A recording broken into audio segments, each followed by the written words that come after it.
that you call yourself a pro-police party and you bring a witness before us that says, fuck cops. I don't believe in that, but I thought if you didn't believe in that, you would have taken the opportunity to say it. I appreciate the backpedaling at an alarming rate from the other side. Watch out, you might fall over backwards. We have a video to play. I think this will provide some visual summation, please. You are about to witness one of the most satisfying moments in congressional history. A Democrat finishes lecturing Republicans about supporting police, claiming he never backed defunding them, but then Andy Biggs stands up, presses play on a video, and what happens next completely changes the room. Ilhan Omar, Alexandria Ocasio-Cortez, Eric Swalwell, and a long list of Democrats are confronted with their own words on camera, and suddenly there is nowhere to hide. This moment feels like pure political karma as past statements come back in real time, and the contrast speaks for itself. If you support content like this, make sure to like, share, and subscribe so we can keep bringing you more moments like this. Now let us roll the full video. Thank you.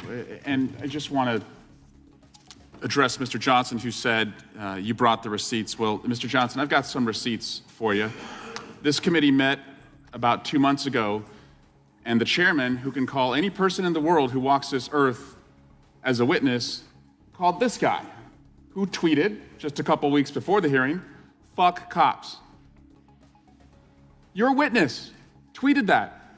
Not one of you disavowed that guy. Not one of you said that was inappropriate. I was stunned that you call yourself a pro-police party and you bring a witness before us that says, fuck cops. I don't believe in that, but I thought if you didn't believe in that, you would have taken the opportunity to say it. But no, not only did you not disavow it, you invited the guy here in Congress to be your witness. Imagine if we had ever done that. We didn't. You did. Second, I would love Mr. Johnson to disavow, because by the way, I will disavow the defund the police movement. I've never called for it. I believe, just as President Biden believes when he addressed Congress, that we should fund the police. But Mr. Johnson, will you disavow your colleague, Marjorie Taylor Greene, who tweets out and makes money off of a defund the FBI movement? Because they're police too.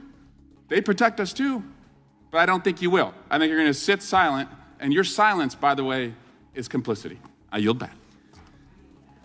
Gentlelady yields back. The gentleman from Virginia is recognized.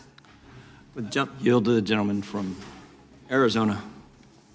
I thank the gentleman for yielding. Appreciate the backpedaling at an alarming rate from the other side. Watch out, you might fall over backwards. We have a video to play. I think this will provide some visual summation, please.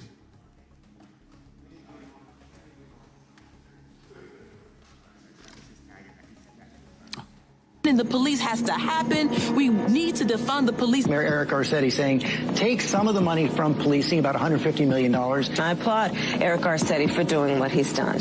But we need to completely dismantle the Minneapolis Police Department. It is outdated. It is wrong-headed thinking to think that the only way you're going to get communities to be safe is to put more police officers on the street. So yes, defund your butts. Defund you. Yes, I support the reallocation of resources from NYPD. We will be moving funding from the NYPD. Yes, I support the defund movement. I'm for responsible reallocation of resources. And defund the police. I think you do all those other things, you don't need all the money that's going to the police department. So yeah, I mean, the spirit of it, I do support that. Yeah, and you know, a lot of us were asked if we could imagine a future without police back in 2017 when we were running for office. And I answered yes to that question. We are going to reduce funding in the police department and redirect that money. We propose to redirect over $7 million from the police bureau. The police department here in Minneapolis needs to be dismantled, and we need to start anew. In some necessary cases, completely dismantling those police forces. Police departments are taking a sizable amount of the budget of a lot of municipalities and other entities.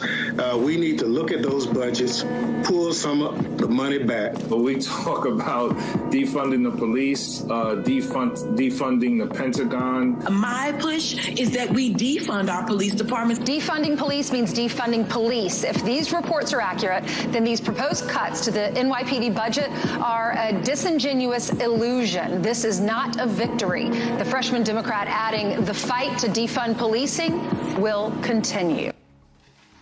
Mr. Chairman, I also have several articles that I would like to submit for the record. Instead of reading all the titles, I'll just provide those to you, if that's okay.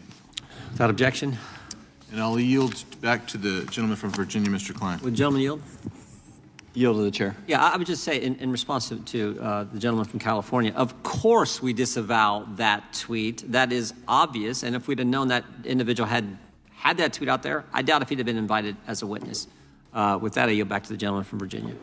Gentleman, yield. The scene unfolds inside a committee room where a Democrat confidently speaks about accountability and receipts. He targets Mike Johnson, accusing Republicans of being anti-police because of a witness who once posted something inappropriate online. He claims the moral high ground, insisting he never supported defunding police, and that he stands with Joe Biden on funding law enforcement. Then he challenges Johnson to disavow Marjorie Taylor Greene over comments about the FBI, ending with a dramatic statement that silence equals complicity, and for a moment it sounds like he believes the argument is finished, but then Andy Biggs from Arizona is recognized, and the tone immediately shifts. He calmly thanks the gentleman for yielding and points out the sudden backtracking happening from the other side, warning that they might fall over backwards at this rate before delivering a simple line, "We have a video to play," and what follows becomes a powerful moment of political accountability. The video begins and one after another prominent Democrats appear on screen speaking in their own voices, calling for policies they now claim they never supported. Statements about defunding police, reducing budgets, and redirecting funding play back to back. Eric Garcetti is shown discussing taking millions away from policing, while others praise the idea. Then Ilhan Omar appears declaring that the Minneapolis Police Department should be dismantled. Entirely not reformed, but dismantled, arguing that more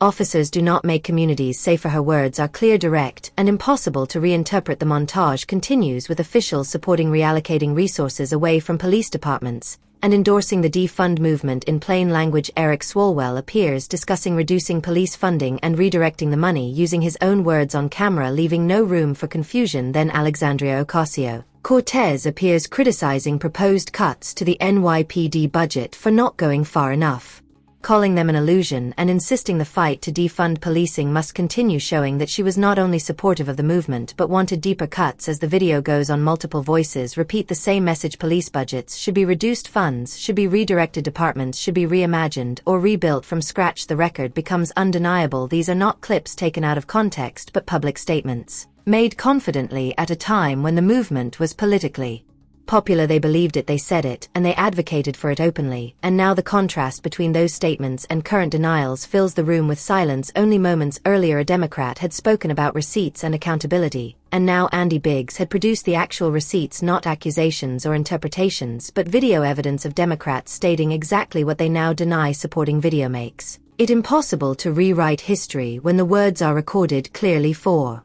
everyone to see, and this moment shows how powerful it can be when politicians are simply allowed to speak for themselves without exaggeration or commentary. The video also highlights that the discussion at the time went beyond reform or accountability. Many of these statements called for dismantling departments, removing large portions of funding, and reshaping public safety without traditional policing. These positions were expressed proudly until public opinion shifted, and suddenly the same ideas were disavowed altogether, leaving little response from Democrats in the room because the footage spoke louder than any argument could. After the video ended, Representative Glenn Ivey acknowledged the inappropriate tweet about police and said it would have changed decisions if known earlier, but by that point the larger issue had already been exposed. The contradiction was clear, and the moment had already landed. Andy Biggs did not need to raise his voice or grandstand. He simply pressed play and allowed the record to speak, and the message that remained was straightforward: political positions may change, but video evidence remains, and voters remember what was said when it mattered.